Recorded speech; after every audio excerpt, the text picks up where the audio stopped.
Welcome, welcome, welcome. This is Pantheon plus you, number 77. I cannot believe we have done 77 of these. I haven't done 77 of anything in a long time. It's a lot of commitment for me. But this is the first one of 2023, the first of many to come. And it kind of started things off. Not tons of new information. But we did get some lore. We did get the next zone they're working on, Silent Plains. So that was kind of exciting. But kind of a little bit of a rehash of kind of where we were and kind of more like a direction of where we're going. Not a lot of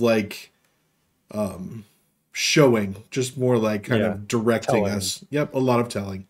Which, I thought about it and I was like, you know what, remember, because they did tons of stuff at the end of December. They were super active, right? And then we're only, a couple of weeks into January. So I'm not sure that they've really had that much development time to actually show us tons of new stuff that we haven't already seen before. That's kind of my take on it. What do you think, Nathan? Well, I would say that they really could have. They could have showed us the Dark Mirror. I mean, they really could have. It's done. They could show us a picture. I think that would have brought a lot of excitement. But I think I understand what they're doing here. They're pacing that out probably for not just showing a picture of the model. They probably want some animations tied to it, etc. When they show it off. So they're planning for a bigger reveal. But I agree with you. It was I think getting though to hear what they're planning, what the plans are for the first quarter. That sounded really good to me, right? That's moving into getting things done and moving towards the next stage of development, which is testing the MMO stuff, Yeah. Joppa did say alpha. I counted twice. During this, I was seeing how many times he was going to say it, but he did say alpha twice, moving towards alpha, wanting to get into alpha. He said it twice. So, that's, to hear him openly talk about alpha as a kind of a quasi goal for 2023, that's very exciting. So, Therek, what did you think? Like you said, it was a lot of tell, not a lot of show. But December, they did say that they were taking some time off in December. So I didn't expect there to be much to show on this stream. So I wasn't really, my expectations were kept in check, I think. I like the lore piece. Obviously, everybody, expects that. I would enjoy that. I thought there were some interesting little nuggets thrown in along the way. They were sort of buried a little bit. Some of the details about Silent Plains I thought was neat. How about wind is going to be a big factor there, something I picked up on.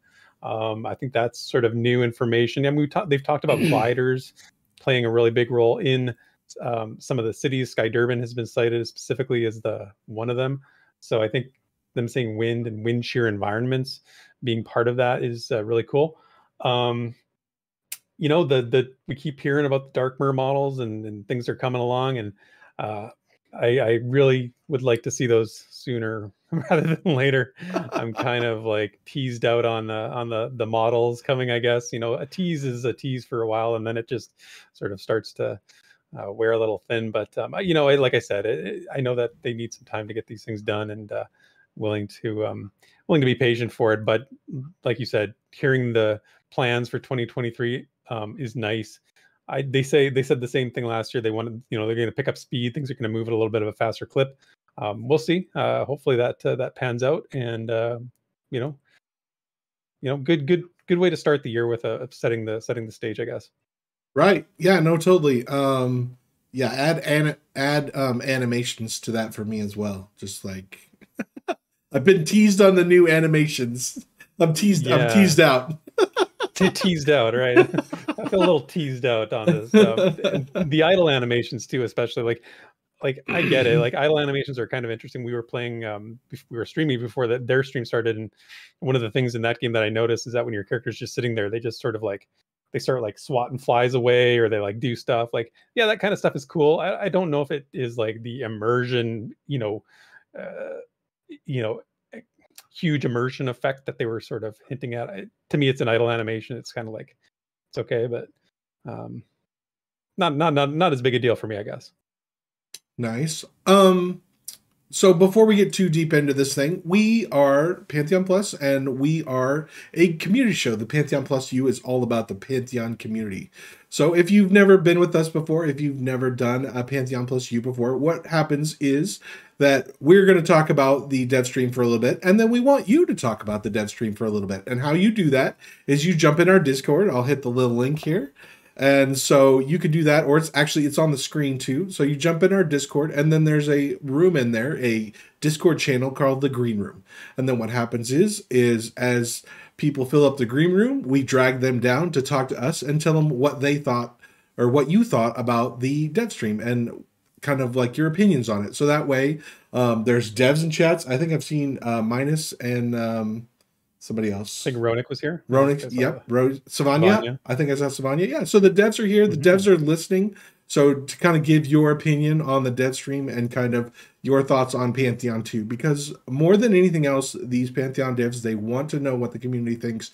They want your feedback. They want to know where you're at. And so this is an opportunity that we love doing, and also that VR loves doing as well, to get to hear everybody and what they think. So and I want to hear other people's opinions too. I'm tired of hearing your opinion and my opinion and Nathan. Like, we talk to each other all the time about this stuff. We know what we think about this stuff. So listen, I want to hear what other people think. Therek, if you don't like me, you can just tell me to go away. You don't have to like call me out on the stream. I tried that. I tried Draq. You just didn't get it. Say is that we already know each other's opinion because we've already discussed everything there is to discuss to one another. That's what he means, you know.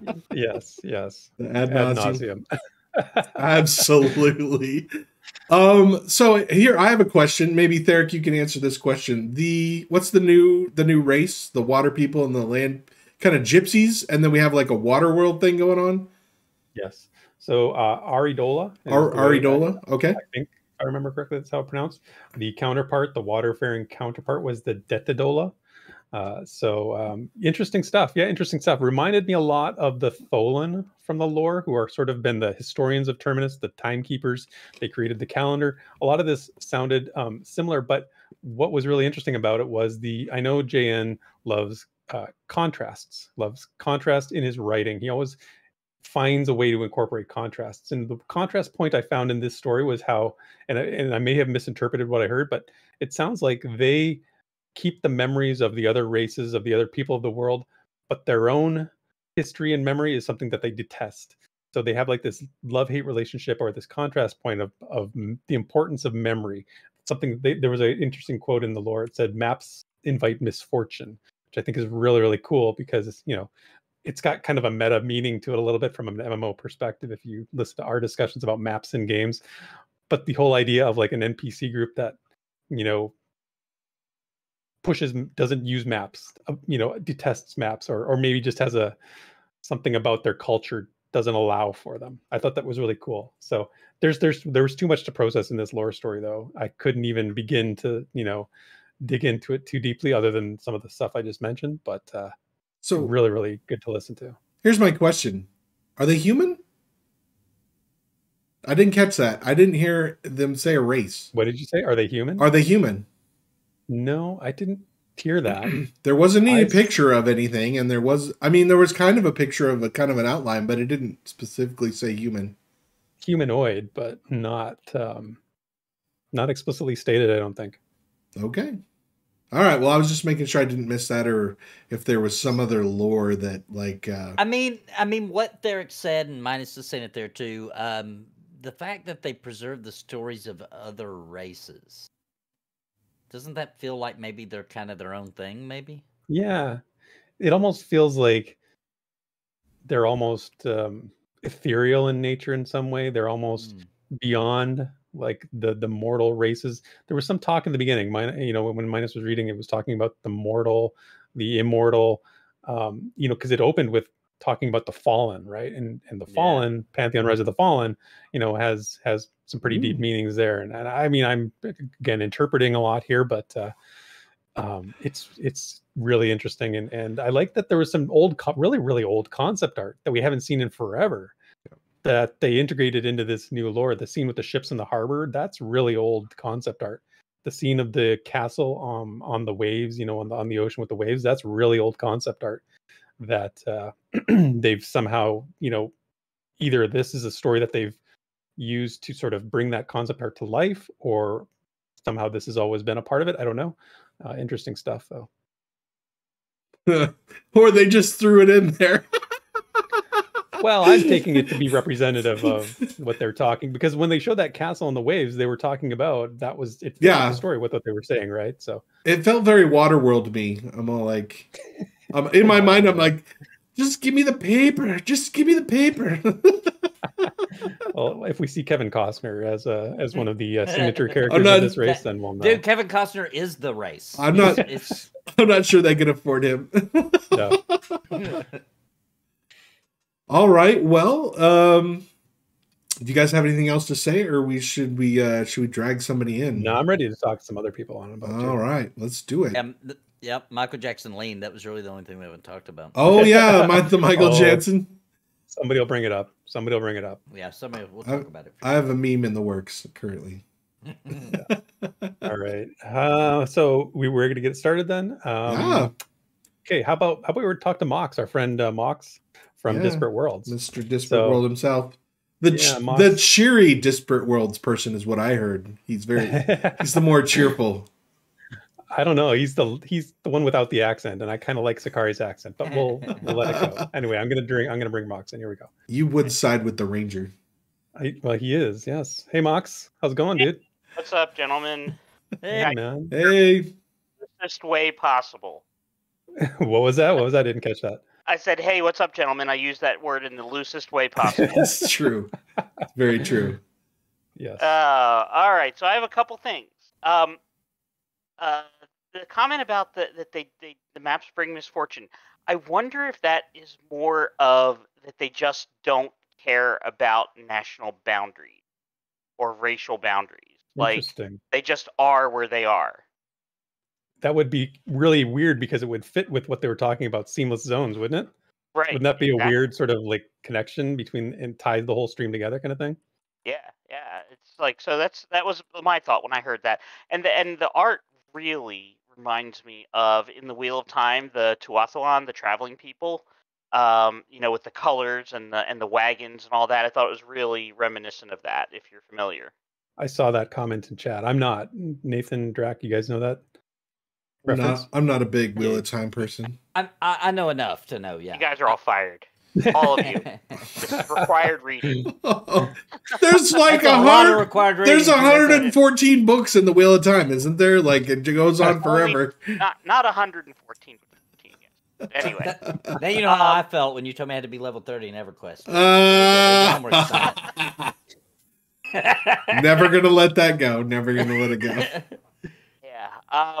And then the other thing I wanted to bring up is just it was a conversation that happened in chat, and it really grinds my gears. Is when people try to put a time frame on the release. Like they haven't put out an MMO. They have no idea what Chris and the rest of the team is going through, and they're sitting there saying, "Oh well, it should be out in 3 years." If you can't guarantee that, then what's the point? I don't get it. Do you guys understand where people are coming from with that?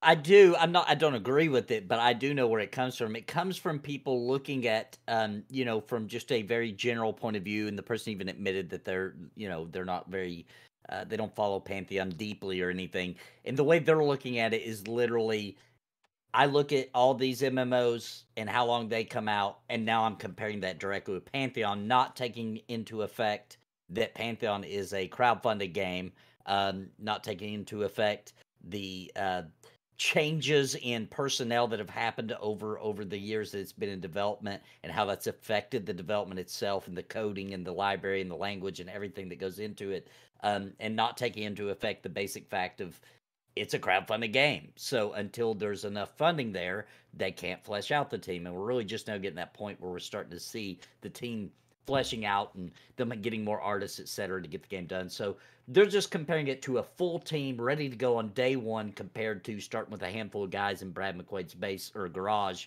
trying to piece this thing together. And that's not fair, because that's not what they had. So that's why, though, they're taking it very face value, because they're not, not everybody follows Pantheon very closely, so they just don't understand. It's also really easy just to like poke sticks at public stuff, right? Like, okay, well, let's line some stuff up here. What exactly did you accomplish in 2022? Let's see, like, what did you release exactly? Like, it's kind of like okay, like it's not really like we're just poking the stick for no reason. Like, they're gonna release it when they're gonna release it, and remember, like. A chunk of the developers were part of the Vanguard Saga of Heroes debacle. They lived it. They were playing it. They were testing it. Joppa specifically was testing Vanguard, and they saw what happens when you push something out too early. And we've seen it recently. We've seen it with New World. Like, that game was not ready to come out. It got shoved out because they pushed it out.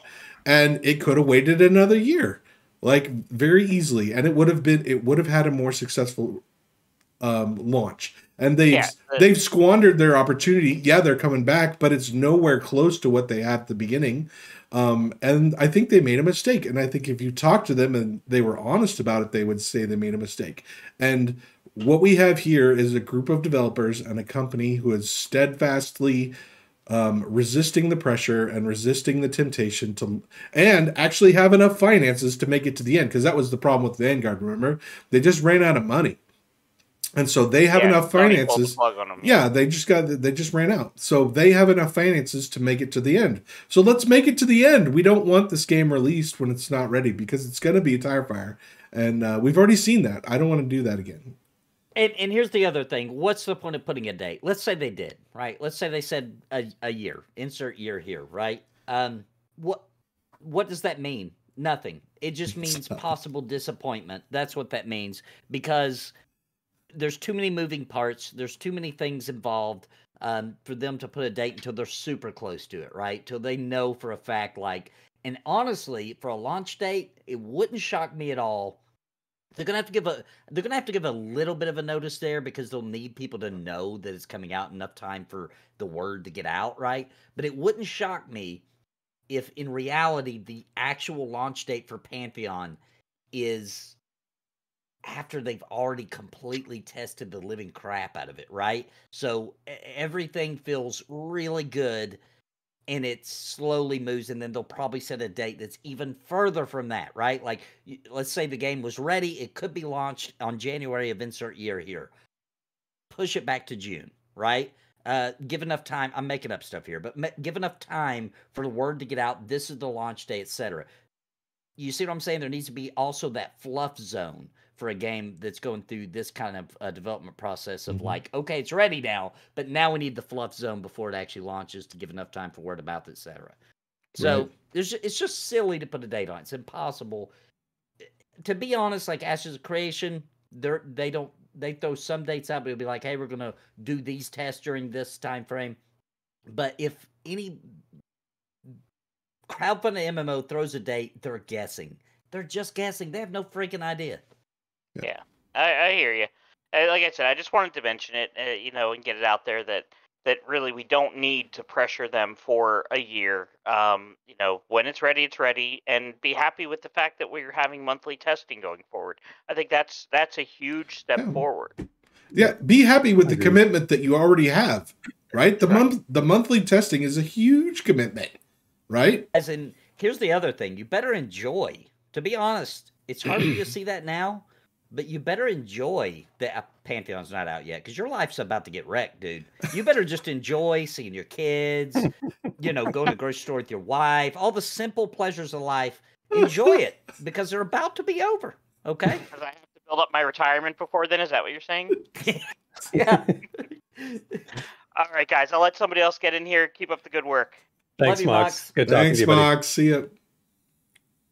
All right. We got new people. I'm excited. We got some new folks in the green room that we have never spoken to before. One of them, Galerain, is somebody that I know well and is a big fan of the Rewind and has been really, really active in the community lately. So I want to invite Galerain to come in. So if you want to unmute yourself, Galerain, so that I know that you are ready to be pulled into the green room, I will pull you in once I see you are unmuted in Discord, and we'll have you on the show. So just unmute yourself there.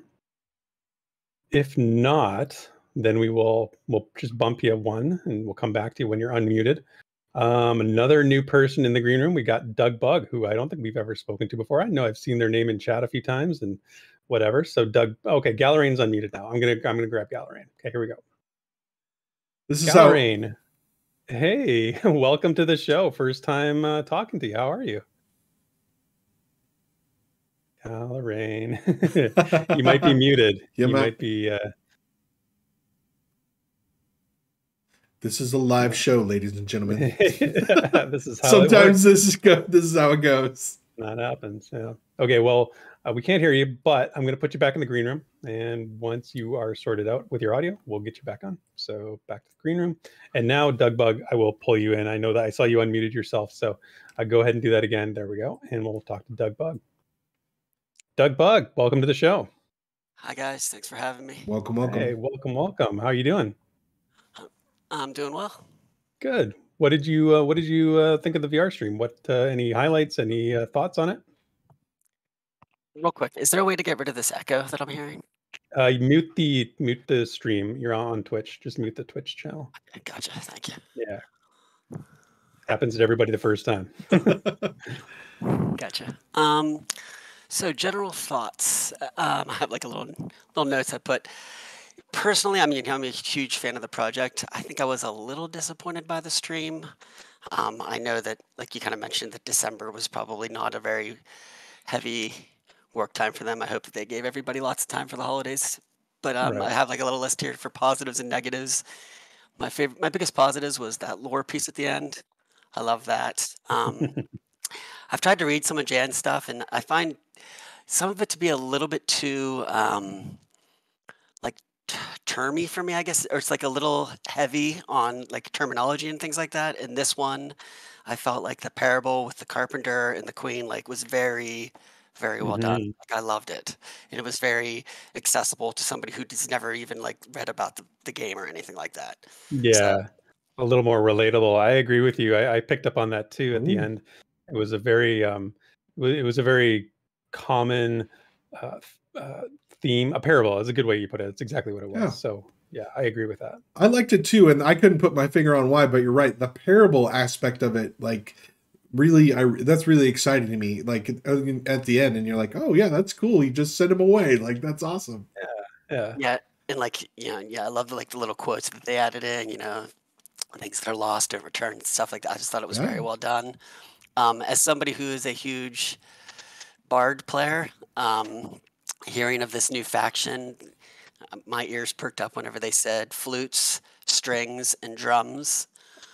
When they listed the instruments that they use, so I'm hoping that means that they will be in game when the Bard class releases. I don't think that was confirmation. I know it wasn't, but I can hope. Bards are looking for any sign they can get. They're like, we're crazy. We're absolutely crazy. I thought I heard a harpsichord mentioned. And then just like another positive I put was, hearing about the new animations that are coming out. I mean, I think that I've watched the one on the new human models and seeing the things that hopefully Draq can put into like all the models will be super cool for the future. But then my biggest negative, this is my one quirk, and I think I asked Minus this in chat, is I just want to see, my biggest criticism I hear from like the community, like naysayers, is always on NPCs. People love to bring up the Unity assets and things like that. And I don't mind that now, and I understand they're a small team, they're going to get those things in. But I think that even if they could just throw up some concept art of a lot of of what are we going to see in Avenir's Pass? What are we going to see what are those monsters that we're going to be fighting? Like Mostel and CP went over like a giant list one day of all the different types of creatures that we're going to encounter. And like, I just want to see like renderings of them. Yeah, renderings. I want to render and that's why when you guys said you were upset you didn't get to see the Dark Mirror, same. I would have loved you don't have to even show it moving. I just want to see it. You know what I'm saying? I hear you. You know, one of the things in the lore piece they talked about was when they said they were like bear riders. Is that right? Did I remember? Am I remembering that right? Yeah, 'Cause I- That's right. Yeah. the Ogrim, or is it Ogrim? yeah, Ogre. Wow, Draq, I'm impressed, dude. Touchdown! This is the first time Draq has ever remembered a lore term. Oh my gosh, somebody clip that. So yeah, the Ogrim, yeah, because they showed that a long time ago when Jared was talking about. I think it was in the Wild's End stuff. Might have been a different stream, but anyway, it was really interesting, and that's I think what you're talking about, Doug Bug, is like seeing like visions of these creatures that we're going to be seeing, and like what they're going to actually look like, and that's some of my favorite stuff too. Is the artistic ideas. They did like a stream once where it was like Jared Pullen's like creature. Yes, Uh, yes, thing. Creature Yeah. Jam. Yeah, Creature Jam, and like he drew that like one that was going to be in honor of the member who passed away. Yeah, And, like, The I gas always bat. think of, like this guy, yeah, the gas bat, and there's I forget it's like a I forget like a dream walker or something like that. It's like looks like a long neck dinosaur kind of. Yeah. Yeah, like, and then when I see that, I just think because the concept art is always so amazing. Like, I can't wait to see like the Lake of Morning in game. Like, there's just so many things. So that Wow, gets me yeah. exciting. Yeah. Totally. And like Joppa said in the stream, they do such a good job of showing us the concept art and then showing us the zone, and it looks like the actual concept art. I've never seen that in any other development cycle for any other game ever. Like it's so just like, whoa, well that actually looks like what they drew before. Like I've never seen that before, and maybe I just wasn't ever paying attention that closely before, but like it's so cool to watch them do that. And so I think that's like huge wins for them when they show the concept art and then like bam, here's in game. Yeah, 100% Hey, agree. too. That's like I wouldn't even. Go ahead. I'm sorry. No. I was just gonna say that's 100% true. Like, very rarely do those two art teams mesh that well. Typically, what happens is typically it's a huge team. So, like, the person that does the concept art, by the time it makes it to the 3D team, they kind of already have their own kind of ideas of how it's going to look, and there's a bit of a clash. So you go back and look at the concept art, and you're like, wow, that looks kind of different than what it turned out to be like. So in most development teams, the concept art is more like a first iteration, right? And it's really cool to see a team that's that good in unison that it goes from concept to 3D full art, and it still remains the way it was originally envisioned. That's super talent, is what that is. Yeah. The orcs of Hangor are a good example of that, because they are almost 1-to-1. The ones that the last time we saw them anyway, they were 1-to-1 with the concept art. So really good point there, Doug Buck. Anything else? Anything else on your notes? That's pretty much all I got. Awesome. Doug Bug coming in strong with lists and lore. Yeah. Holy It cow. was my first time, man. I can't come in here completely unprepared and stammering. Crushed We it. would have forgiven you if you did, but that is you're a superstar, man. That was amazing. Great job. Don't be a stranger. Come back for the next one, dude. All right, we'll do. Okay, see you, man. Yep. All right. Love that. That was fun. Okay, so how about we talk to the master of music in Pantheon, the Pantheon fan community, Maestro himself. Let's see if he unmutes himself as he figures out who I'm talking about. But As we're bringing him in, let's do a little Pantheon sea shanty here. Let's hear it. Do it. Soon may the Pantheon come to bring us friends and MMO fun. One day when the beta is done, we'll all log in and go. Love it. Love it. Man of Rohan, that is your work, my friend. How's it going? Good. How are you guys? We're doing great. Great. Oh, yeah. Well, and just so you guys know, Galerain is ready now again. Perfect. Perfect. Yeah, her mic is good. So, hey, so yeah, I did write a few notes as well, but there are a few things, crafting details I'm very excited about coming up soon. So they mentioned them a few times. When I've heard Nefel explain some of his vision, that's been cool for me. And I'm thinking that in regards to something different from other games, and I mentioned it a couple times, like if you fail, there's something that those extra things. Like I like that your web or your tools are going to be better, right? You're going to gain experience like you do in many games, but if your tools are better, I like that. You're going to be working for less time, or you're going to be able to mine or whatever other stuff. But I also like the idea of hurting yourself if you mess up. Yeah. And if you remember EQ2, you could actually die from crafting. Yeah. So I loved that. That kind of thing. It just adds another element. So hearing that that's coming up, it just made I'm not professing that that's what's going to happen. Nefel and I have been talking about this. No, I'm just kidding. We haven't at all. But yeah, those kinds of things is what I'm excited for. So yeah, one of the crafting points that they talked about that I picked up on too was the animations being synced with your speed, your gathering speed.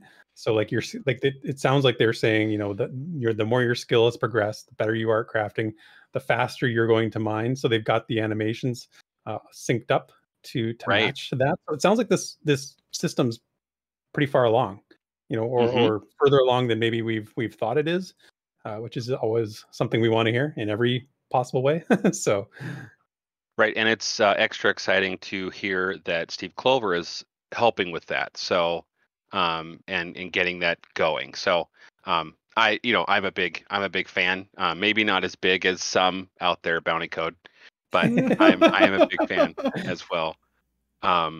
Yeah. So, but sword play coming out. So I agree with you guys. Completely agree. I'm a little hyped out for all of the things that are coming. I totally understand it. I totally understand you got to keep the hype up. So I'm not there's no hard feelings or at all from hearing Minus and hearing Ronak talk about that they're very excited for what's coming up next. I am too. Can I please see it? Yeah. We're not angry at it. We're just like, no, yeah, dude. Yeah, that's it. We've heard it. Yep.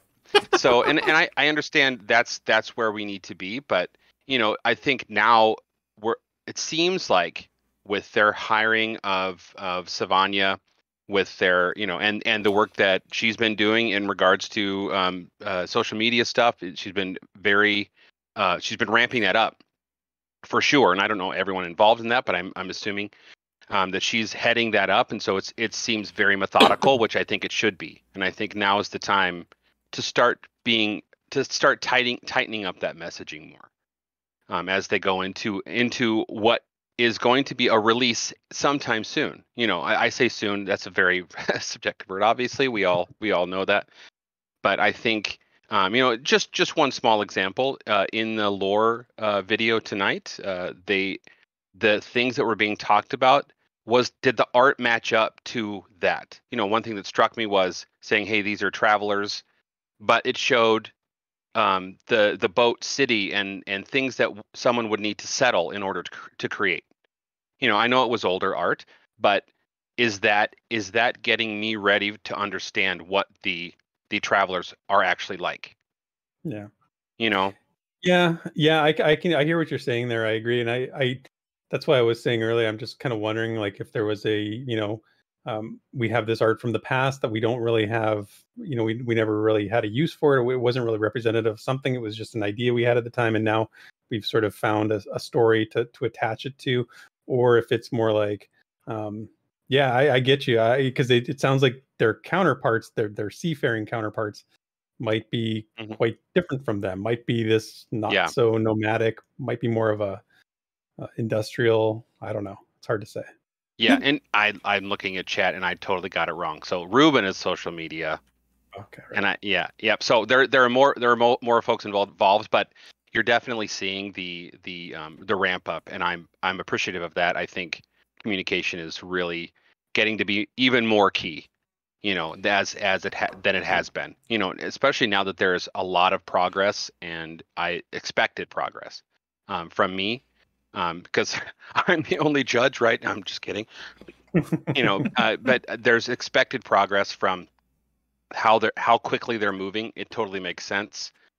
And I totally get what Mox was saying. It's frustrating when people come in and have an expectation, and those of us who have been waiting for a long time, I haven't even been waiting the longest, and I understand you can't do that. I've been in dev for a long time, and when you're releasing things, just like Nathan was saying, estimates. There's one thing that estimates all are wrong. Yeah. Every estimate anyone ever makes is wrong. That's that's one thing you learn when you're in any sort of dev, is that it's incorrect. So so I'm just talking about that, but the last part I wanted to say, and I don't want to just, if you guys had something, I don't want to just cut you off, but was the new / old art was my favorite part. I haven't seen that before, and so I was very excited to see those kinds of things, and and the I can't say their name, the Travelers. The Aridola. Yeah, Aridola. Seeing their stuff as well, but just that kind of thing. I want to know if we can have access to some of those those images, so we can scroll them in our own backgrounds. So just because I like them, I really enjoy looking at them. So it's a good point. And it actually is something, when the lore was being read, I asked in chat if we could get a transcript of this lore, and Minus confirmed that it'll be in the January newsletter. Yeah. So with that in mind, I would be shocked if some of these images weren't also included. Minus just said check the newsletter, which is code for it's in the newsletter. Makes sense, right? So I agree too. We use all the stuff all the images they give us, concept art, screenshots, whatever. All three of us here, and you as well. We use them for our own content. Yeah, we need everything, exactly. Right, and I think they're hitting on it, and we just need more and more. I mean, I realize they don't want to give away the farm. They want there to be mystery. They want us to really experience the world, but the most world that we have right now is just what we're talking about and what we hear from them and what we see in these images and some of the gameplay. So those kinds of things are like lifelines to all of us who are just hanging on. And we're hanging on. I'm not like, oh gosh darn it, if I don't get another shot, I'm out.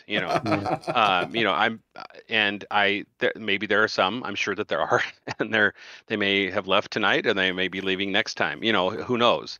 But those kinds of things are just little pieces of something that keep us going. So keep it coming, VR. We need it. Anyway, that's all I had to say. Nothing controversial. I just wanted to get in and get my punches in. Yeah, no, good stuff, man. Ryan, appreciate it. Thank you so much for jumping in. And again, don't be a stranger. Yep. See you guys later. All right. So I'm excited that Gallerine now has her microphone.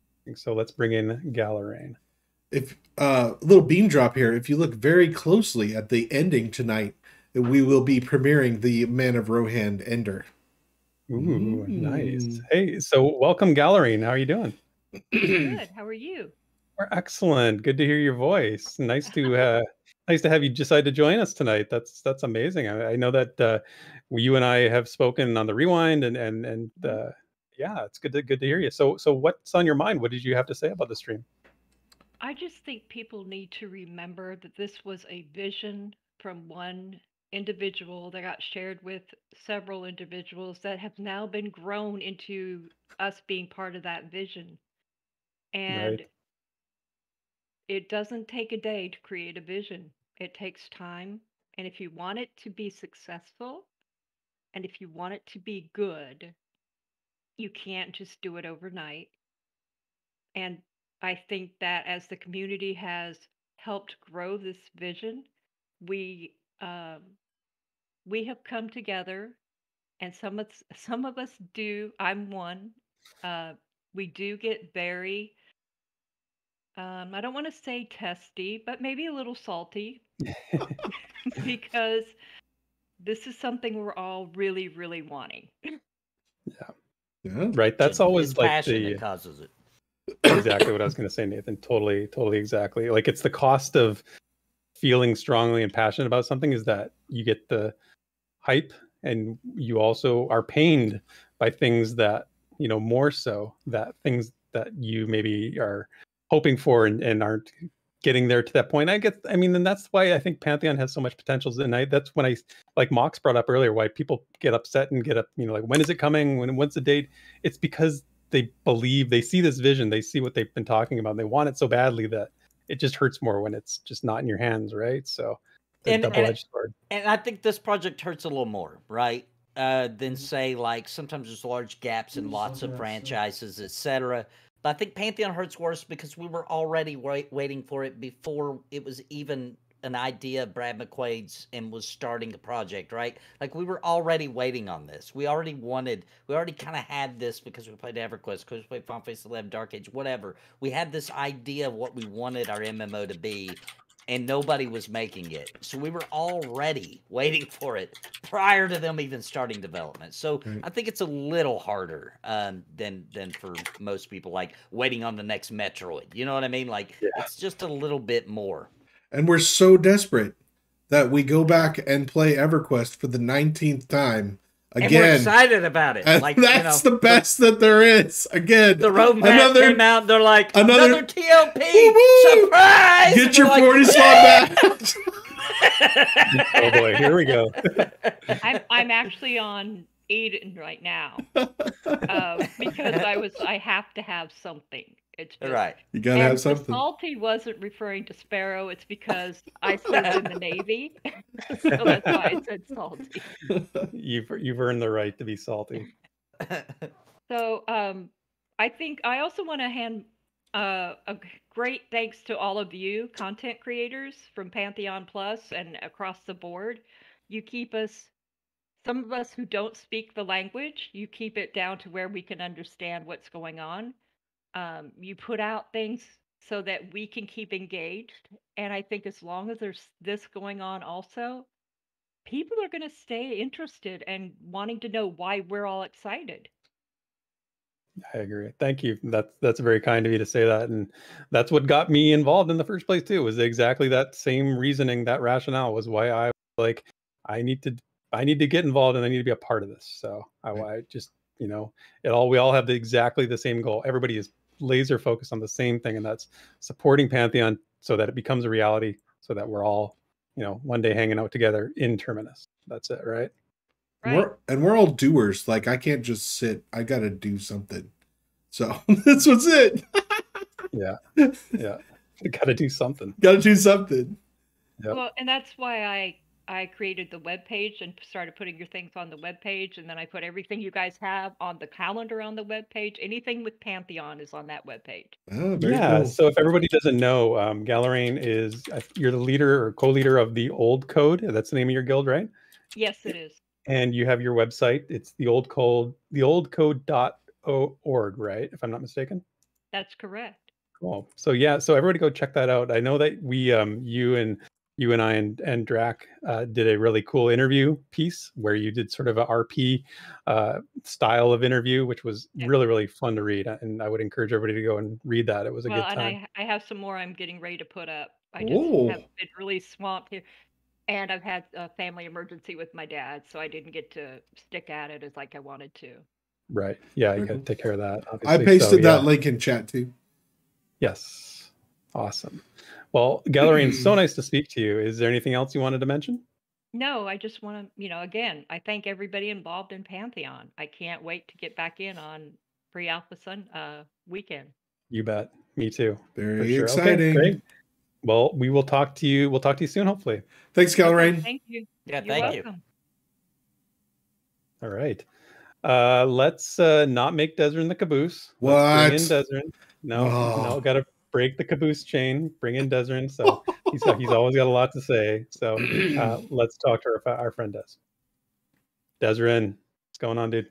Here we go. Uh-oh. Here we go. Desrin's feeling it. I have a personal theory. Would you like to hear my personal theory? No. Oh, yeah, go for it.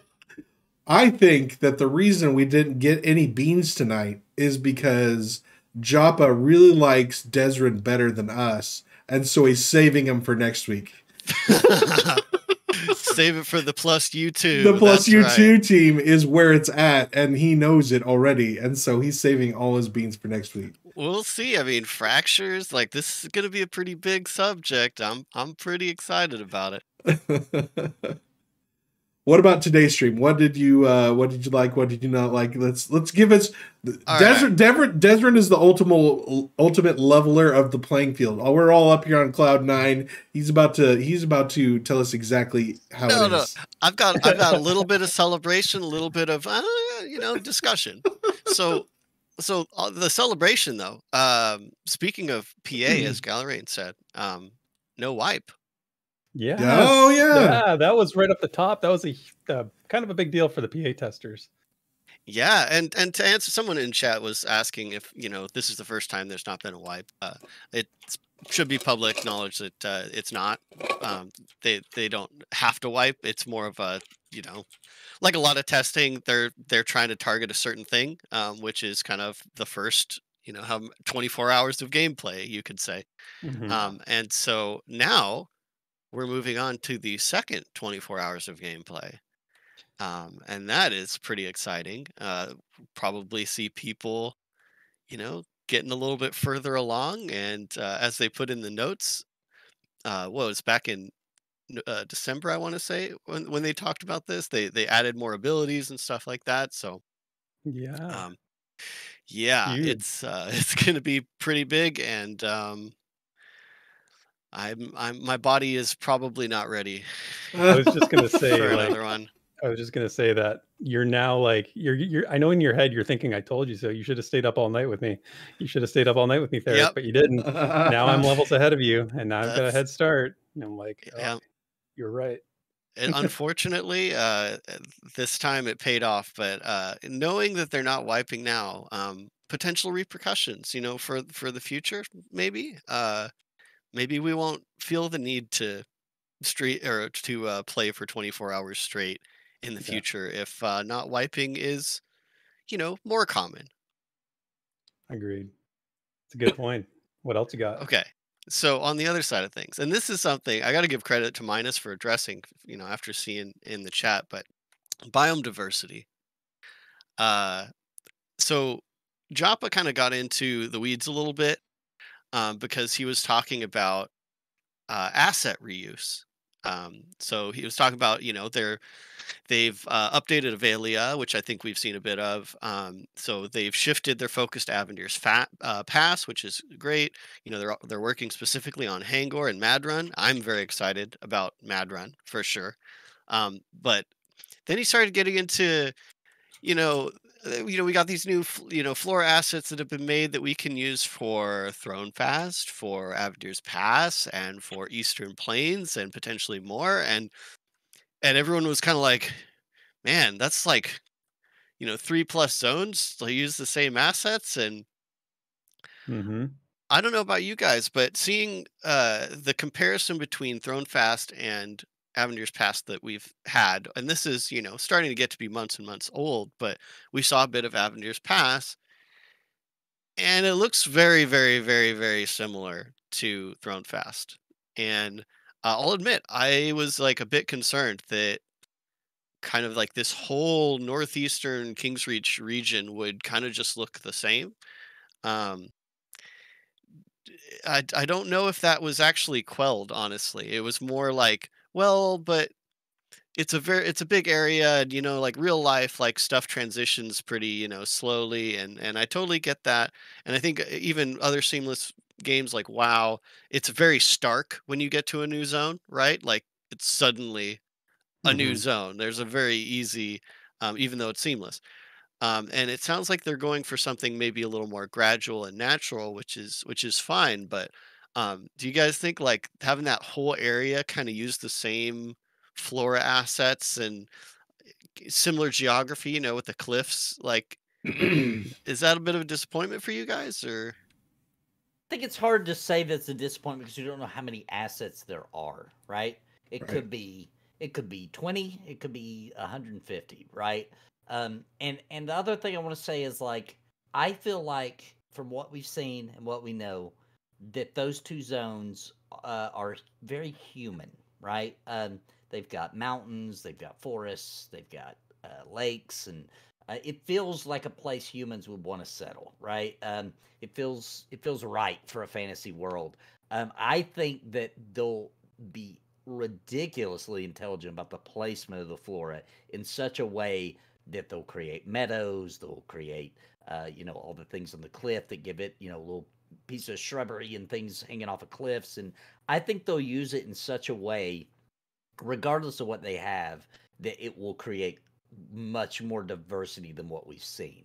I think it'll really flesh things out and make certain areas be even more of a point of interest than they were prior. For me, I'm always like the flora and stuff. I'm not like climate. I really don't like it. Doesn't bother me. I can play in the same climate.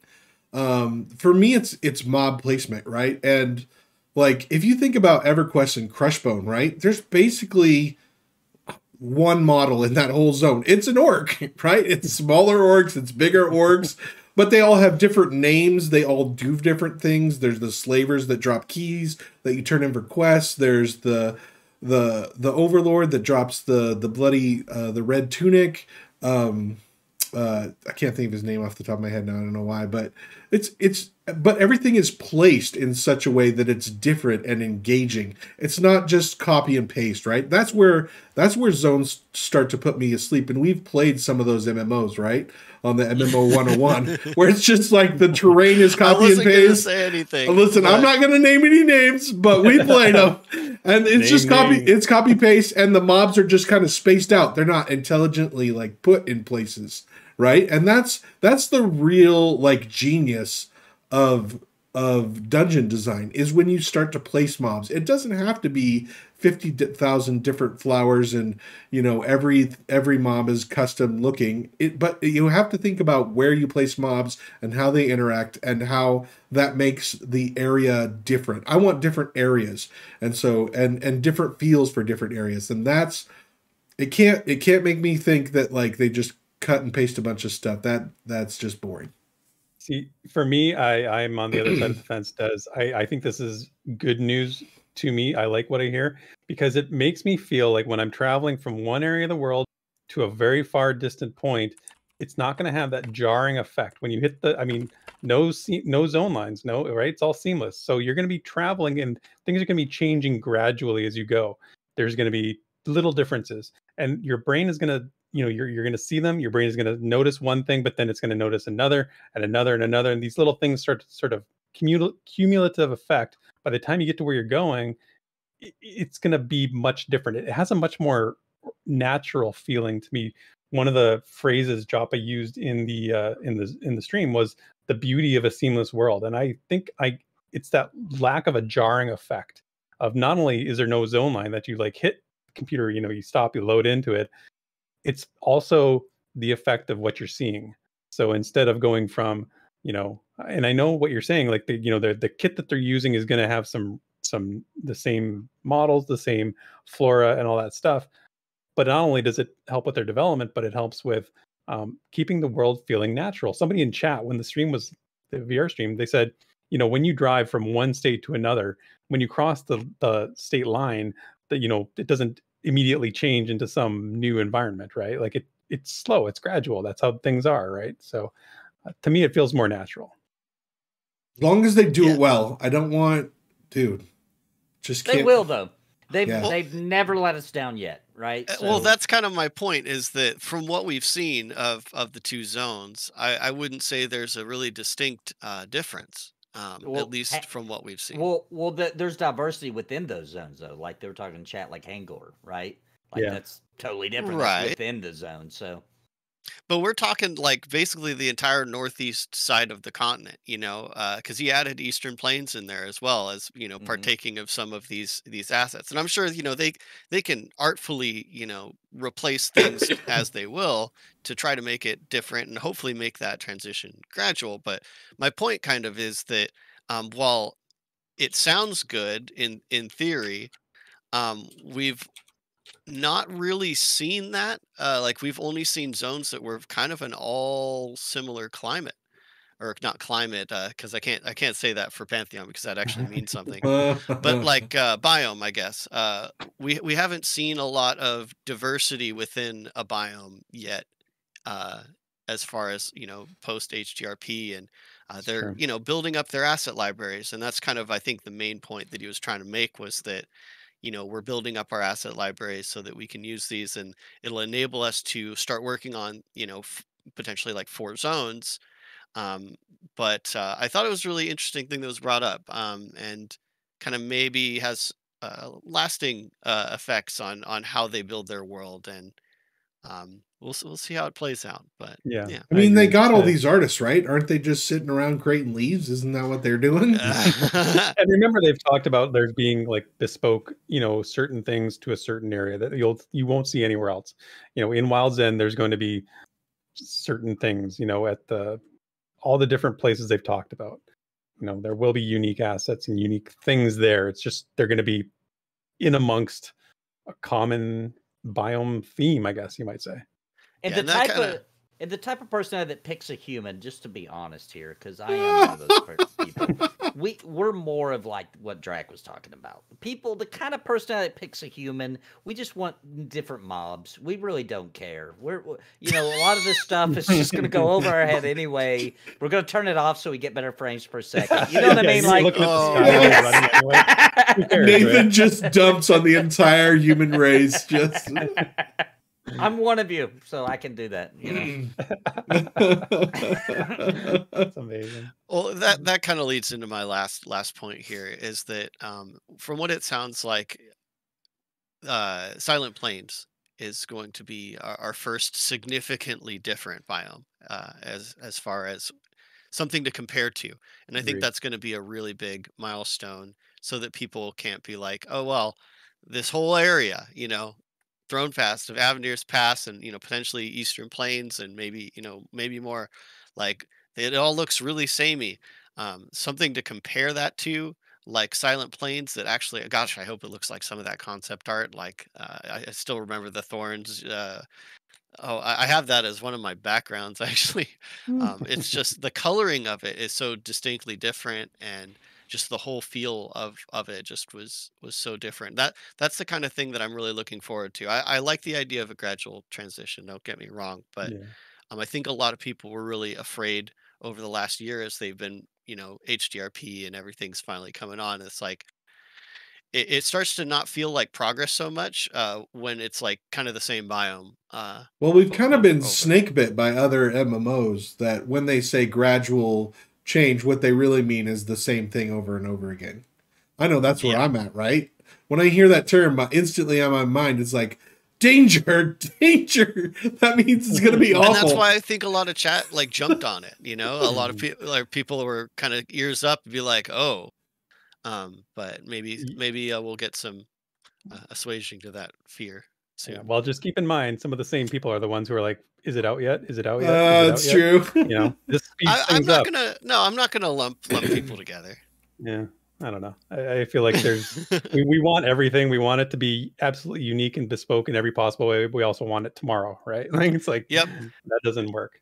Yeah, Fairthel's a great example. Like that looks distinctly different. It's just we haven't seen it in a long time, and we don't know what the state of it is post HDRP and all that. Because as folks were saying in chat a lot of times, it's like, nope, they're completely redoing everything. Is kind of a narrative that I'm seeing a lot lately, and a lot of stuff is getting redone, but Yeah. it would be nice to just see something different, in whatever form that takes, whether it be Wild's End eventually, Silent Plains, Fairthale, something where we can see that diversity. Right But on. that'll be me. Yeah, See good. about what Well, thanks. Mr. C has to say here. Yeah, we got one more in the green room. So Des, we'll say goodbye, and I'll talk to you on the rewind on the weekend. Later, Des. See you on the weekend. See, Des. All right, we are down to our last green room attendee. We got Mr. Cottleshire, who is a content creator and has been on the show before, and was just hanging out on our stream before the show. So let's bring in Mr. Cottleshire. Yo, Mr. C, what's happening? Yo, yo. Yo, yo. Yo, yo, yo. Ever since you said we can call you Mr. C, that's all I can call you now. I can't call you Mr. Cottleshire anymore.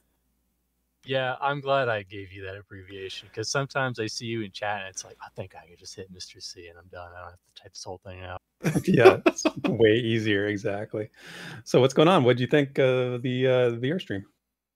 So it wasn't like I didn't come away with like I wanted like the new races to be shown, and I wanted maybe the new races to be in the next PA test. And I didn't really get that, but that said, I'm not really that disappointed in it. I'm not like, a lot of people who are like, well, Alpha's going to be announced on this next stream. It's like, no, probably not.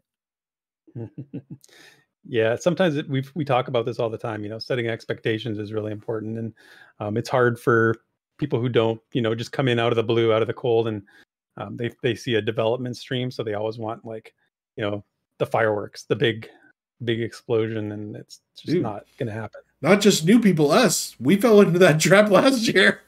Over the course of 12 months, I give us a little bit of a pass on that. Always have some secret desires that I'm hoping, right? I always go into a stream with some secret, like, I hope this, like, I'm not hoping for an alpha date or nothing, but I'm like, I did come into this hoping that at the very least, like you said, Mr. C, that maybe they would say, like, humans are going into the client expected March or something, right? Like, so I'll admit that I do it too, and I was hoping the same thing. We get at least one sometime soon announced into the client. Yeah, but that said, Pantheon's on a path, and I feel like it's going to eventually reach its destination over time. I sure hope so. Mine had just said Kyle's working on the humans going into the client right now. Yeah, it was mentioned in the stream. Currently working. There you go. Well, that sounds great. You guys should have said that on the stream, minus. They should have had a live cam on him. Like they have like the pigeon cams on the buildings or something. Over his desk, working at all times. It's motion activated, so whenever he starts working, it clicks just on. Right in the upper right-handed corner, just a picture of him coding. That's right. Just going at it, man. Drinking a Red Bull. He's got some wings on the side. You can see all the empty cans because you don't even have time to throw it away. It's just. You like can take behind him. You can take this and use it, VR. No, you don't have to give us any money. You can. This is all yours. It's our gift. Get into it. Yeah, people would get into it. They'd be like, "Oh man, is there another Red Bull can?" There'd be a bunch of Red Bull emotes going on. Oh my gosh, that would be hilarious.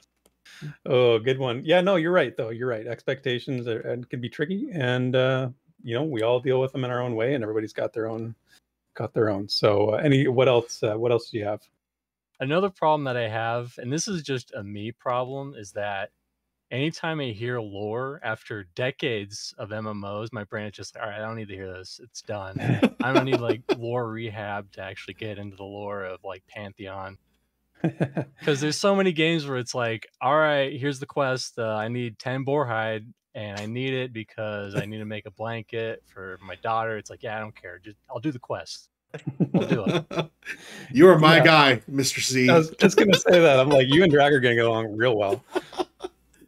Yeah, that's Draq's exactly. Like, what's the lore of how much money I can sell this item for? Because that's what I'm interested in. 100%.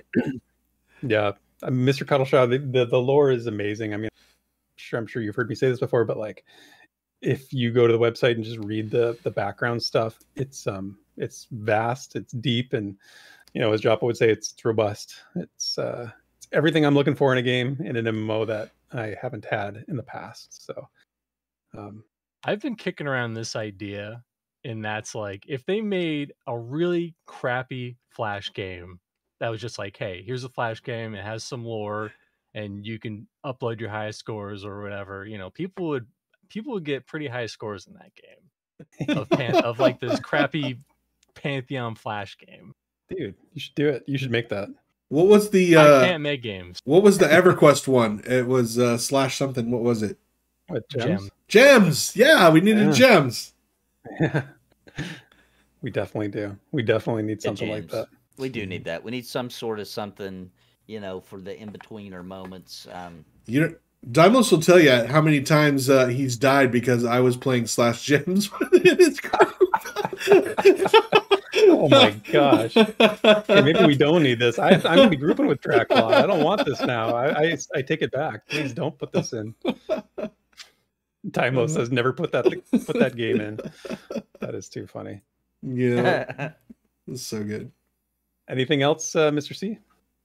No, nothing else. Looking forward to the God, I forget the name of it. What's coming next week? Looking forward to that stream. Parting the Veil. Yeah, Parting the Veil. Yeah. Yeah, right on. Yeah, I'm definitely looking forward to that too. And if anybody in chat doesn't know Mr. Cuddleshire, you do have a YouTube channel. Draq, if you want to maybe hit that and throw a link in chat there. You make some great videos. I really like your style of content and just your humor and narrative, and it's all really fun. So keep up the good work on that front. Thank you very much. Yeah, we'll talk to you again soon. All right. Thank you. Bye. Yep. All right, boys. That's it. Whoop whoop. All done. Is there any parting thoughts, Mr. Nathan Napalm? I think overall we're just I think they slid the big exciting news right at the end of the year, right? We've got testing every single month for VIP pledgers. And I think the overall feel for this developer stream was, hey, here's the plan for the quarter, right? And I'm happy with it. I'm really happy that we're getting into it feels like we're getting to the meat, we're chowing down on some delicious the main course, as far as getting the crunch work done for data that they need to kind of flesh out everything else. And I was also super excited about the world building and hearing that they're like deep into that and fleshing out areas, because a lot of that we're not going to see probably until launch, right? Like some of these areas that they're probably working on right now, we'll not see it until launch because they're not going to show us everything, because that would make for a boring experience when we finally all get in there. So I'm excited, and I can't wait to see as the months progress through this year and we get to quarter two. And hopefully they do the same thing. It'd be nice to hear a quarter two. Here's the plans, even if it's just in a newsletter, right? Just here's quarter two. Here's our main goals. That'd be nice. Therek, any last thoughts? No. Basically, everything Nathan said is sort of what I was thinking too. I'm looking forward to the newsletter when it comes out with the translated lore, so I can sort of read it and spend some time with it a little bit more.